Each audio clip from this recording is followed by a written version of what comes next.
Hi everyone, this is Civics Chapter 5 Judiciary, and in this chapter we will discuss last two topics of the chapter, that is what are the different branches of the legal system and does everyone have access to the courts. So let us start. What are the different branches of the legal system? uh, as we discussed in the previous video, the dowry death, it falls within what is considered as crime against society and is a violation of criminal law. The legal system also deals with civil law cases. Look at the following table to understand some of the significant differences between criminal and civil law. um,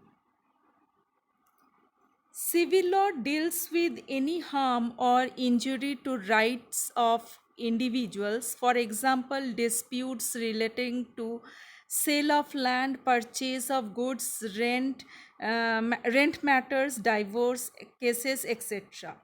On the other hand, criminal law deals with conduct or act uh, that the law defines as offenses. For example, theft, harassing a woman to bring more dowry, murder, etc. In civil law, a petition has to be filed before the relevant court by the affected party only. In a rent matter, either the landlord or the tenant can file a case. In the criminal laws, it is usually begins with the lodging of an FIR with the police, who investigate the crime, after which a case is filed in the court. The civil court gives the specific relief asked for. For instance, in a case between a landlord and a tenant, the court can order the flat to be vacated and pending rent to be paid. In criminal laws, if found guilty, the accused can be sent to jail and also fined. Does everyone have access to court? All citizens of India can access the courts in this country. Every citizen has a right to justice through the courts.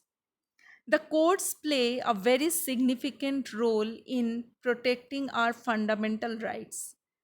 If any citizen believes that their rights are being violated, then they can approach the court for justice to be done. While the courts are available for all, in reality, access to court has always been difficult for a vast majority of the poor in India. Legal procedures involve a lot of money and paperwork, as well as take up a lot of time. For a poor person who cannot read and whose family depend on a daily wage, the idea of going to court to get justice often seems remote. Next, we will be discussing about public interest litigation, or PIL. The Supreme Court in the early 1980s devised a mechanism of public interest litigation, or PIL, to increase access to justice. It allows any individual or organization to file a PIL in the High Court or the Supreme Court on behalf of those whose rights were being violated. The legal process was greatly simplified, and even a letter or telegram addressed to the Supreme Court or the High Court could be treated as a PIL. In the early years, PIL was used to secure justice on a large number of issues, such as rescuing bonded laborers from inhuman work conditions and securing the release of prisoners in Bihar who had been kept in jail. So, this is the end of the chapter. Thank you.